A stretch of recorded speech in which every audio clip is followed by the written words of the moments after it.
आज हम एक ऐसे टॉपिक को डिकोड करने वाले हैं जिसने एजुकेशन सेक्टर में हलचल मचा दी है। जी हाँ, हम बात कर रहे हैं सीबीएसई की नई त्रिभाषी नीति यानी 3 लैंग्वेज पॉलिसी के बारे में। इस एक फैसले का सीधा असर देश भर के लाखों स्टूडेंट्स, उनके पेरेंट्स और स्कूलों पे पड़ने वाला है। अब देखिए, एक तरफ कहा जा रहा है कि इससे हमारी सांस्कृतिक जड़ें मजबूत होंगी, तो दूसरी तरफ ग्राउंड लेवल पर कई प्रैक्टिकल प्रॉब्लम्स भी सामने आ रही हैं। तो बिना किसी का पक्ष लिए चलिए आज के इस विश्लेषण में सीधे तथ्यों पर बात करते हैं और समझते हैं कि आखिर ये पूरी पॉलिसी है क्या।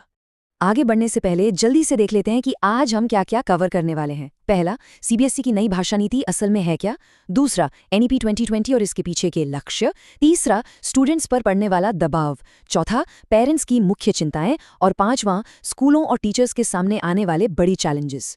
तो चलिए शुरुआत करते हैं हमारे पहले पॉइंट से, सीबीएसई की नई भाषा नीति। साल 2026, ये डेट ना कैलेंडर में मार्क कर लीजिए, क्योंकि 1 जुलाई 2026 से ही ये नया नियम क्लास 9 के स्टूडेंट्स के लिए एक रियलिटी बन जाएगा। आसान शब्दों में कहें तो जो बच्चे 2026-27 के सेशन में 9th क्लास में जाएंगे, उन्हें इसी नए सिस्टम के हिसाब से पढ़ाई करनी होगी। इस बदलाव को समझने के लिए जरा पुराने और नए नियम को कंपेयर करते हैं। पहले क्या होता था? 9th क्लास में स्टूडेंट्स आमतौर पर इंग्लिश के साथ कोई एक विदेशी भाषा जैसे फ्रेंच या जर्मन ले लेते थे। लेकिन अब ऐसा नहीं होगा। नए रूल के हिसाब से क्लास 9 में 3 भाषाएं पढ़ना कंपलसरी है। और सबसे बड़ी बात, इन 3 में से कम 2 आपकी मूल भारतीय भाषाएं होनी चाहिए। मतलब पूरा स्ट्रक्चर ही बदल गया है। लेकिन हाँ, यहाँ बोर्ड ने एक छोटी सी राहत जरूर दी है। 9th में तो आपको 3 भाषाएं पढ़नी होंगी, लेकिन क्लास 10 के बोर्ड एग्जाम्स में तीसरी भाषा, जिसे R3 कहा जा रहा है, उसका कोई बोर्ड एग्जाम नहीं होगा। अगर आपका स्कूल फैसिलिटी देता है तो आप अपनी पसंद की फॉरेन लैंग्वेज को चौथे एडिशनल सब्जेक्ट के तौर पर पढ़ सकते हैं, लेकिन बोर्ड का मेन फोकस उन 2 भारतीय भाषाओं पर ही रहेगा। अब बढ़ते हैं हमारे दूसरे हिस्से की तरफ, यानी एनईपी 2020 और इसके लक्ष्य। अब आपके मन में ये सवाल जरूर आ रहा होगा कि सीबीएसई आखिर ये सब कर क्यों रहा है। तो इसका सीधा कनेक्शन है हमारी नेशनल एजुकेशन पॉलिसी 2020 से। इसके पीछे का मकसद बिल्कुल क्लियर है, बहुभाषिकता यानी मल्टीलैंग्वेलिज्म को बढ़ावा देना और बच्चों का अपनी भारतीय भाषाओं और संस्कृति के साथ कनेक्शन स्ट्रॉन्ग करना। ये पॉलिसी इस सोच पर काम करती है कि जब बच्चे अपनी देसी भाषाएं सीखते हैं तो वो अपनी जड़ों से और गहराई से जुड़ते हैं। चलिए अब आते हैं तीसरे और शायद सबसे अहम पॉइंट पर, इस बदलाव से छात्रों की परेशानियां और उन पर पड़ने वाला दबाव। जरा इस कोट पे ध्यान दीजिए। ये एक क्लास 9th के स्टूडेंट के पिता ने कहा है। वो बताते हैं कि उनका बेटा पिछले 3 साल से जर्मन सीख रहा था, क्योंकि उसका सपना था कि वो जर्मनी की किसी टॉप ऑटोमोबाइल कंपनी में काम करे। लेकिन अब उन्हें लगता है कि इस नई पॉलिसी के आने से उनके बेटे का सपना टूट सकता है, क्योंकि अब उसे अचानक अपना फोकस नई भारतीय भाषाओं पर शिफ्ट करना होगा।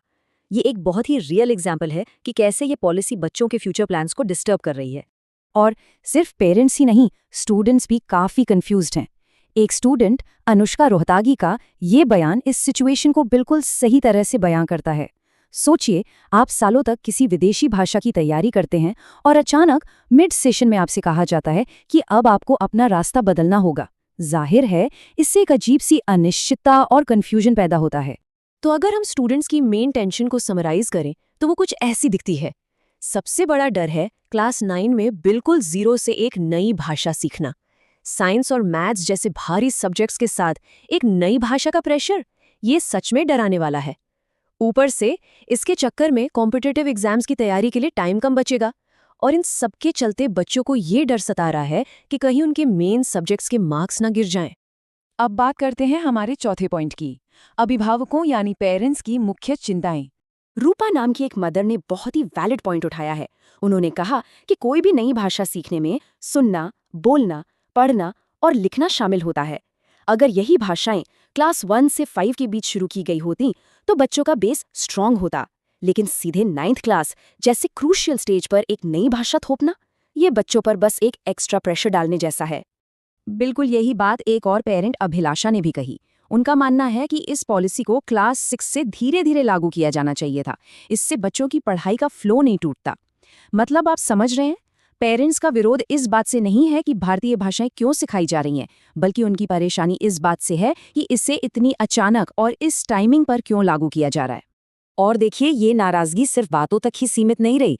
कुछ पेरेंट्स इतने परेशान हैं कि उन्होंने इस 3 लैंग्वेज पॉलिसी को सीधे सुप्रीम कोर्ट में चुनौती दे दी है। जी हाँ, एक PIL यानी जनहित याचिका दायर की गई है।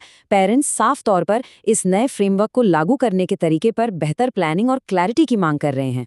चलिए, अब आते हैं हमारे आखिरी सेक्शन पर। स्कूलों और शिक्षकों के सामने क्या चुनौतियां आ रही हैं? MM पब्लिक स्कूल की प्रिंसिपल रूमा पाठक का ये बयान ग्राउंड रियलिटी को सामने लाता है। वो बताती हैं कि जो बच्चे 9th में आ रहे हैं, उनमें से बहुतों ने 8th क्लास तक संस्कृत या कोई तीसरी भारतीय भाषा पढ़ी ही नहीं है। ऐसे में अचानक उन्हें नई स्क्रिप्ट, ग्रामर और लिटरेचर पढ़ाना, ये टीचर्स और स्टूडेंट्स दोनों के लिए एक बहुत बड़ी और मुश्किल चढ़ाई चढ़ने जैसा है। और ज़रा इस नंबर पर गौर कीजिए, 6 से 7। स्कूलों को हर एक एक्स्ट्रा लैंग्वेज के लिए हफ्ते में 6 से 7 एक्स्ट्रा पीरियड्स ऐड करने पड़ेंगे। अब स्कूल के टाइम टेबल में घंटे तो उतने ही होते हैं ना, तो ये सब मैनेज करना एडमिनिस्ट्रेशन के लिए एक लॉजिस्टिक नाइटमेयर बन गया है।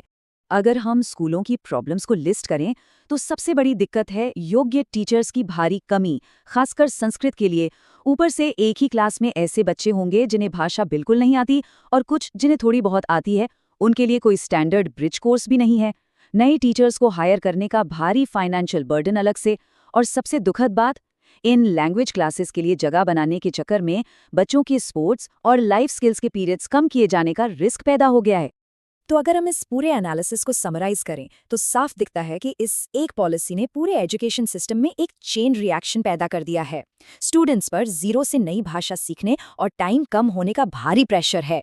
पेरेंट्स बच्चों के फ्यूचर गोल्स और मिड सेशन कन्फ्यूजन को लेकर टेंशन में है। और स्कूलों के लिए अलग अलग लेवल के बच्चों को पढ़ाना और 6-7 एक्स्ट्रा पीरियड्स मैनेज करना फाइनेंशियली और लॉजिकली बहुत भारी पड़ रहा है। इन सब बातों के बाद हम एक बहुत ही गहरे सवाल पर आकर रुकते हैं। क्या हमारी एजुकेशन सिस्टम बच्चों पर बिना एक्स्ट्रा प्रेशर डालें उनके ग्लोबल गोल्स और हमारी सांस्कृतिक जड़ों के बीच एक सही बैलेंस बना सकती है? क्या बेहतर प्लानिंग से इस पॉलिसी को और स्मूथ बनाया जा सकता था? ये एक ऐसा सवाल है जिसका जवाब हम सबको सोचना चाहिए, क्योंकि यही हमारे बच्चों का फ्यूचर तय करेगा।